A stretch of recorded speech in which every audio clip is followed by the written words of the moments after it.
श्री महाप्रज्ञ गुरवे नमः।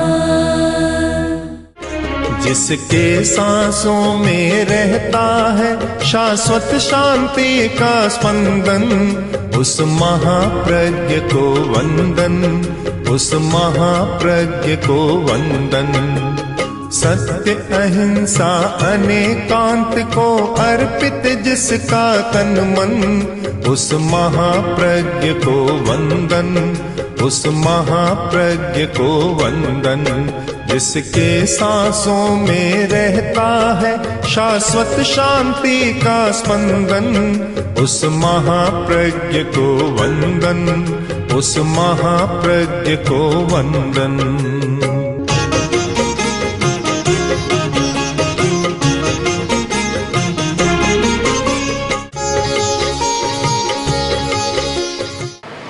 मनुष्य के व्यवहार को दो आयामों में देख सकते हैं।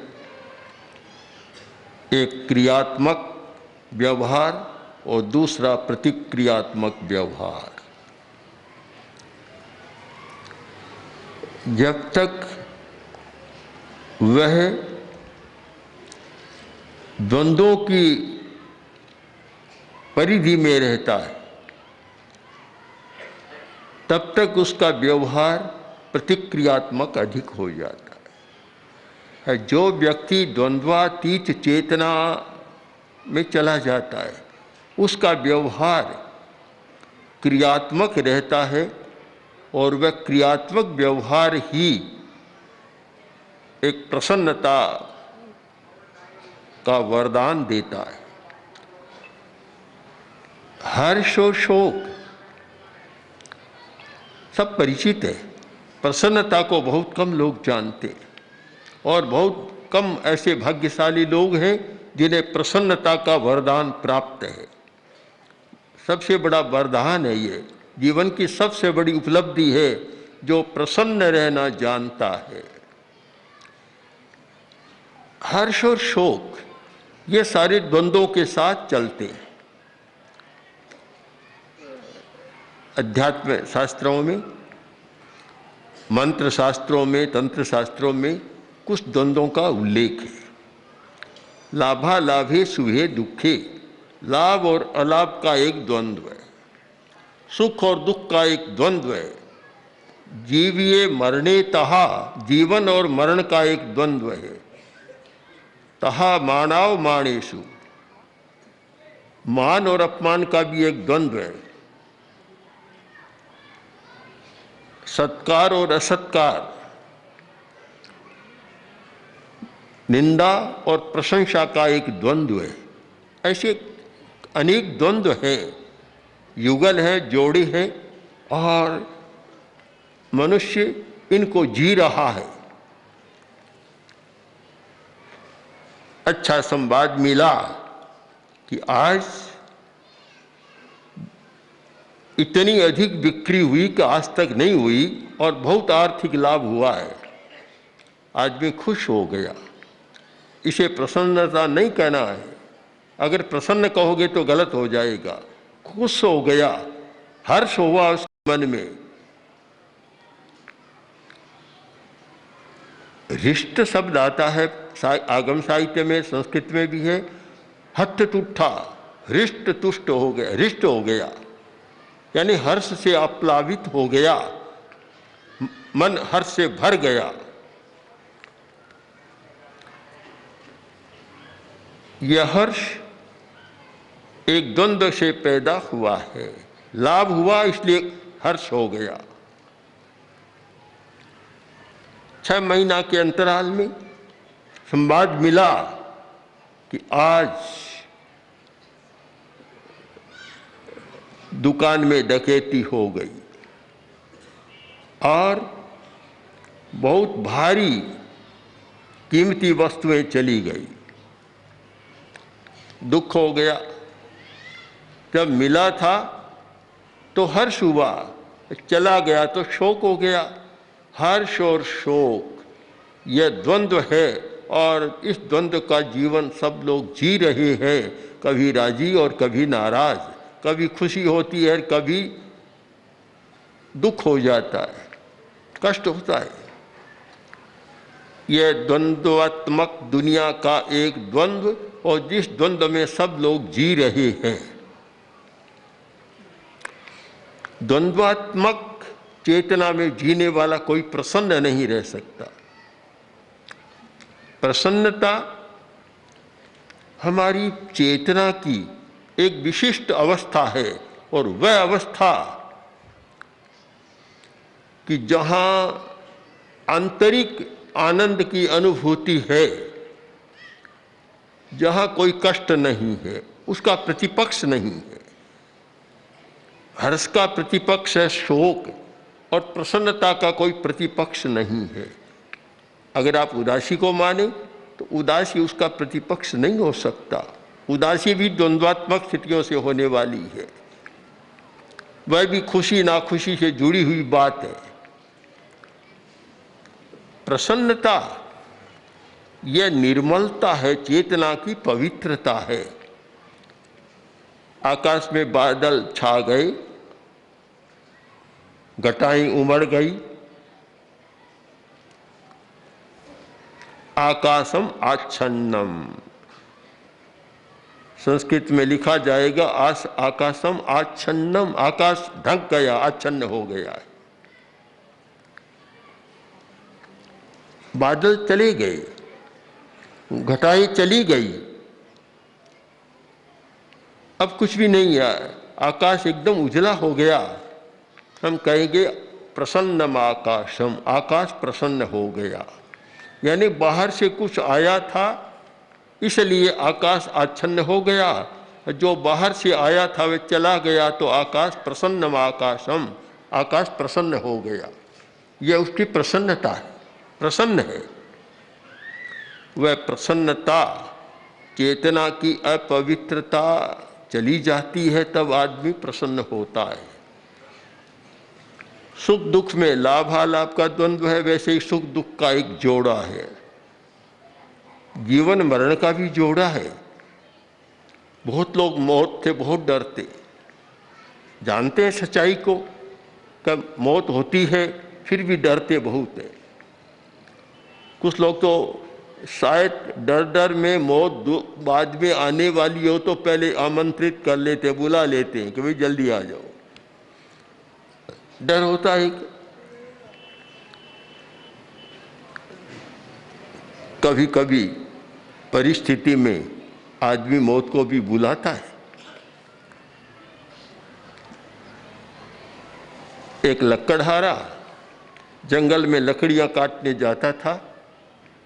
एक दिन ईंधन का वह गट्ठर लेकर, भारी भरकम गट्ठर लेकर आ रहा था।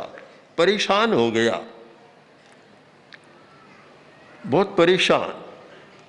तो गट्ठर को उतार कर एक पास में चौकी थी उस पर रखा, और खड़ा खड़ा कह रहा था कि हे राम या हे यमराज, तुम भूल गए। काफ़ी यमराज की प्रार्थना करने लगा, तो संयोग की बात है कि यमदूत आ गया हुआ, यमराज भी आ गया और बोले, बोलो क्यों बुला रहे थे। अब जैसे ही देखा यमराज है तो कांप उठा, डर गया, मौत का डर लगने लगा। उसने कहा बोलो, कड़क कर बोला कि बोलो क्यों बुलाया मुझे। कि हुजूर ये गट्ठर बहुत भारी है, रख दिया और मुझसे उठता नहीं है, इसलिए उठाने के लिए आपको बुलाया था। आदमी डरता है, कोई भी संबंध है, प्रिय वस्तु है, उसे छोड़ने से वह डरता है। तो यह सुख और दुख का द्वंद्व भी भय या हर्ष पैदा कर रहा है। जीवन मरण का भी ऐसे ही है। निंदा और प्रशंसा, आदमी निंदा से बहुत डरता है, और निंदा से जितनी प्रतिक्रियात्मक प्रवृत्तियां होती है शायद असंख्य।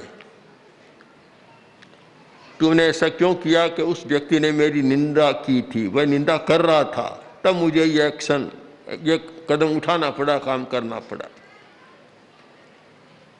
निंदा से बहुत घबराता है, जबकि हम सच्चाई को जानते हैं कि दूसरे के कहने से कोई आदमी अच्छा नहीं होता और दूसरे के कहने से कोई आदमी बुरा नहीं होता। हर आदमी अच्छा बुरा अपने कार्य से, अपने व्यवहार से होता है। इस सच्चाई को जानते हैं, फिर भी कोई थोड़ी सी निंदा कर देता है, अधीर हो जाता है, प्रसन्नता तो गायब होती है। इन सारी स्थितियों में प्रसन्नता गायब हो जाती है। जहाँ भी द्वंद्व की प्रतिक्रिया है वह प्रसन्नता नहीं रह सकती, होती भी नहीं है।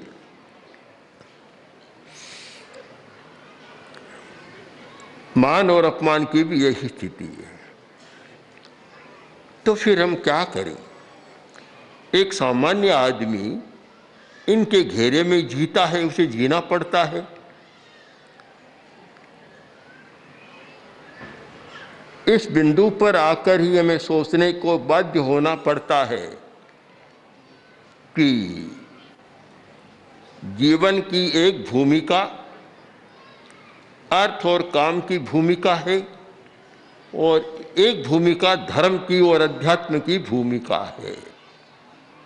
जहाँ काम और अर्थ की भूमिका है वहाँ आदमी की काम वासनाएं, कामनाएं पूर्ति होती है और अर्थ के द्वारा सारा जीवन का रथ चल रहा है।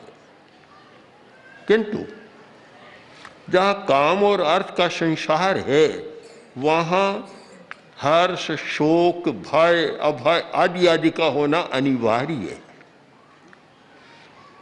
जब इन द्वंद्वों से एक संत्रस्त आदमी ने खोज करनी शुरू की और खोजा, और वे धर्म या अध्यात्म के आचार्य थे, उन्होंने खोजा कि आदमी प्रसन्न द्वंद्वातीत चेतना की स्थिति में रह सकता है।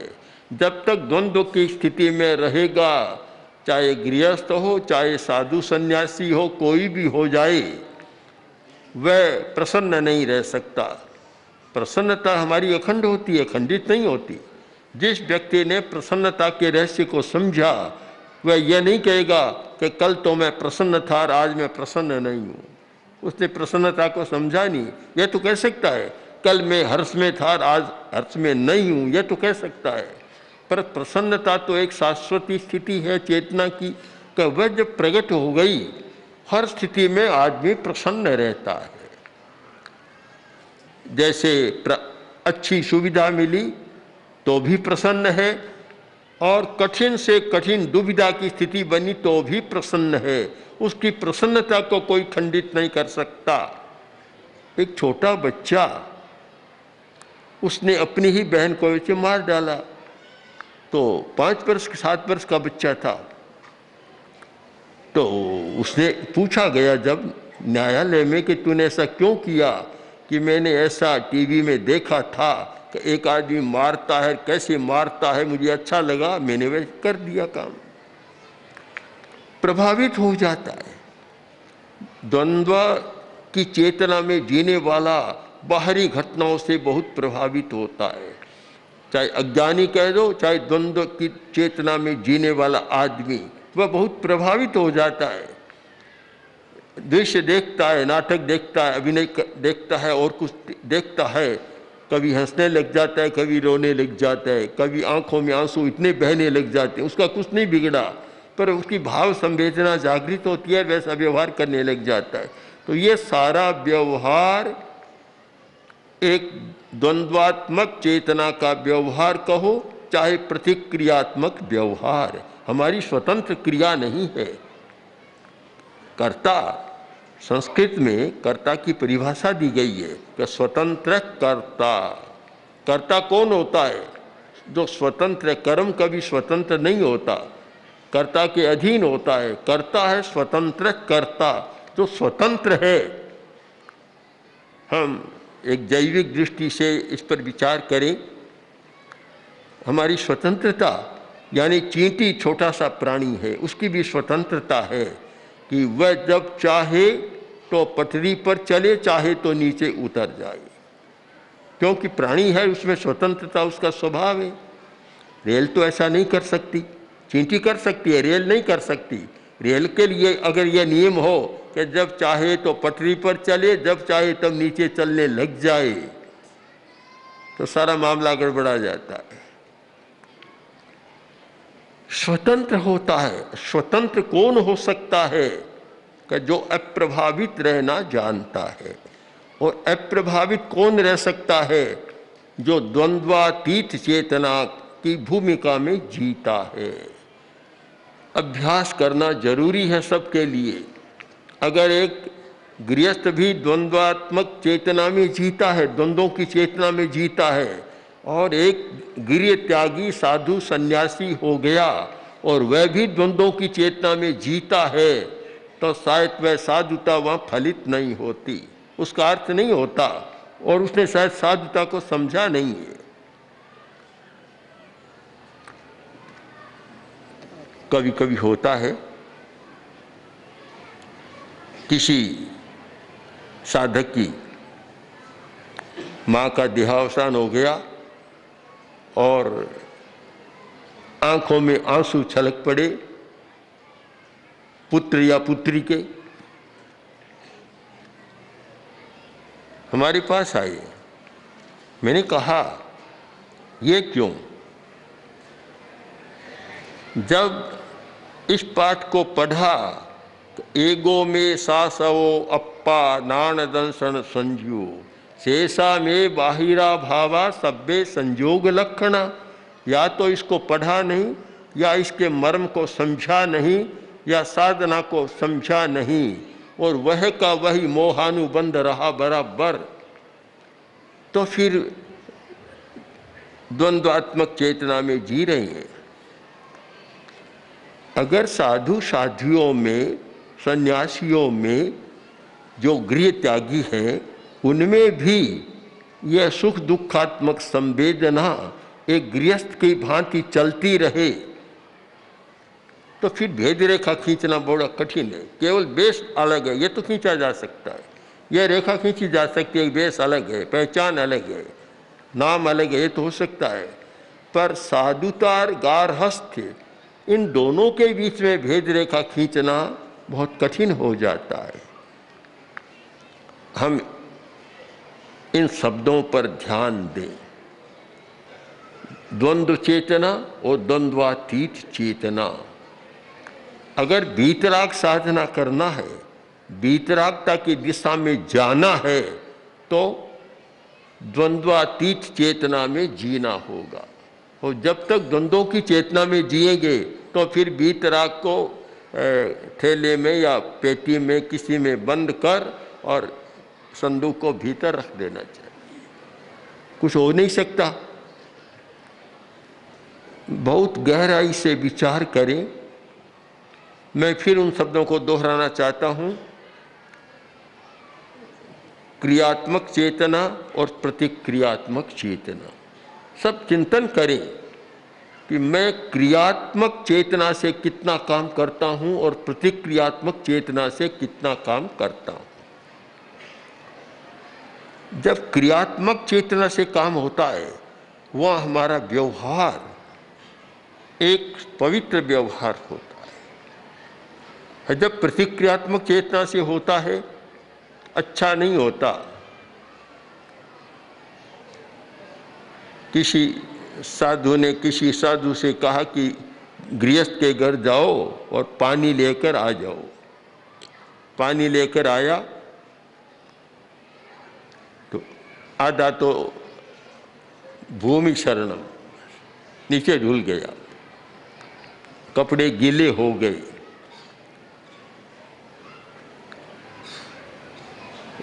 आया, पूछा पानी ले आए? कि ले आया। कितना है? दिखाया तो इतना खाली क्यों लाए? कि नहीं लाया तो पूरा भरा था, पर नीचे गिर गया, धुल गया, कपड़े गीले कर लिए। क्यों? तो सरलता से बोला कि मेरा मन तो था नहीं, मुझे भेजा गया, मन में प्रतिक्रिया हो गई। प्रतिक्रियाएं होती है। हमारा स्वयं का अनुभव है कि जब हम छोटे थे और मुनि बुद्धमल जी आदि सब मेरे साथी सब साथ हम लोग थे, और आचार्य तुलसी के भाई मुनि चंपालाल जी स्वामी, उनके साथ हम लोग रहते थे। राजलदेसर चतुर्मास था और हमें राजलदेसर जाना था। साथ में हम लोग हांडी रखते थे पानी के लिए, गर्मी का मौसम तो हांडी रखते, साधु उठाते ऐसे। तो हमारे में से किसी साधु ने कहा कि अब बड़ा क्षेत्र आ रहा है चतुर्मास का, इस हांडी की जरूरत नहीं है। चंपालाल जी स्वामी ने कहा नहीं, हांडी रखनी होगी। अब कुछ का था नहीं रखें, कुछ का था, तो जो उठाने वाले थे छोटे साधु और जो चाहते नहीं रखें, उनमें एक प्रतिक्रिया हो गई। तो हांडी को लेकर चले, फिर हांडी ठेर तक पहुंचे, बीच में ही समाप्त हो गई। वह शायद नहीं फूटती अगर प्रतिक्रियात्मक भाव नहीं होता तो। अब प्रतिक्रियात्मक भाव था तो पूछा कैसे हुई, क्या हम ऐसे ले रहे थे, ऐसे हिला रहे थे, फूट गई, बस बात समाप्त हो गई। पर बात समाप्त नहीं होती है, हांडी नहीं फूटती अगर प्रतिक्रियात्मक, तो बहुत सुरक्षा के साथ। और ऐसा था कि अब रखना तो है नहीं और ऐसे तो ले जानी होगी, क्योंकि निर्देश दे दिया कि ले जानी है, तो ले जानी तो है पर पहुंचानी नहीं। ये सारा प्रतिक्रियात्मक व्यवहार ये क्यों होता है कि जब तक द्वंद्वात्मक स्थिति और द्वंद्व की चेतना में आदमी जीता है, मैंने पहले ही कहा चाहे साधु हो चाहे गृहस्थ हो, हम क्रियात्मक जीवन तभी जी सकते हैं जब द्वंद्वातीत चेतना से ऊपर उठने की साधना करें, अभ्यास करें, कि जहाँ न लाभ और अलाभ कोई फर्क नहीं पड़ता, जहाँ प्रभावित नहीं कर सकते दोनों ही हमें। वह स्थिति एक अध्यात्म की भूमिका और धर्म की भूमिका है, और वह भूमिका ही प्रसन्नता की भूमिका है। उस भूमिका में आदमी प्रसन्न रह सकता है और उसकी प्रसन्नता कभी खंडित नहीं होती। लाभ है तो भी खंडित नहीं, लाभ है तो कोई हर्ष नहीं, अलाभ है तो कोई शोक नहीं, उसे कोई खंडित कर नहीं सकता। ऊपर थूक दिया तो भी प्रसन्नता खंडित नहीं हुई, और वह थूकने वाला या कीचड़ डालने वाला जब पैरों में गिरा तो भी कोई बात नहीं। जब उसने कहा संत तुकाराम से कि मैंने अपराध किया, इतनी बार थूक दिया, तो उत्तर क्या मिला कि तू कितना अच्छा आदमी है, रोज मैं गोदावरी में 1 बार स्नान का लाभ लेता हूँ और आज तूने मुझे 100 बार लाभ दे दिया, इतना अच्छा मित्र तो मुझे कोई मिलने वाला नहीं। ये प्रसन्नता की बात टूटी नहीं, कोई खंडित नहीं कर सका, कारण कि वह प्रसन्नता द्वंद्वातीत चेतना से उपस्थित है। हम बहुत साफ समझ लें कि हर्ष शोक आदि द्वंद्व है, ये द्वंद्व की चेतना से उपस्थित हैं। हर्ष प्रसन्नता द्वंद्वातीत चेतना से उपस्थित है। इसलिए हम जब व्यवहार के बारे में चर्चा करें तो इस बात को न भूलें कि अच्छा व्यवहार उस व्यक्ति का हो सकता है जो प्रतिक्रियात्मक जो व्यवहार है उसको कम करने की साधना करता है और क्रियात्मक व्यवहारों की, क्रियात्मक प्रवृत्तियों का विकास करता है। इस भूमिका पर आए तो प्रसन्नता उसकी अखंड रह सकती है। और हम ऐसी साधना करें कि इन द्वंद्वों में जीते जीते काफ़ी समस्याएं पैदा हो गई, अब द्वंद्वातीत चेतना में जाकर उसकी साधना कर और स्वतंत्र कर्ता का अपना जो स्वरूप है उसको पहचाने और वैसा व्यवहार करें जिससे हमारी स्वयं की प्रसन्नता कभी खंडित न हो और हम दूसरे की प्रसन्नता को भी खंडित करने में निमित्त न बने। ओम अर्हम्। ओम श्री महाप्रज्ञ गुरवे नमः। ओम श्री महाप्रज्ञ गुरवे नमः। ओम महाप्रज्ञ गुरवे नमः। ओम श्री महाप्रज्ञ गुरवे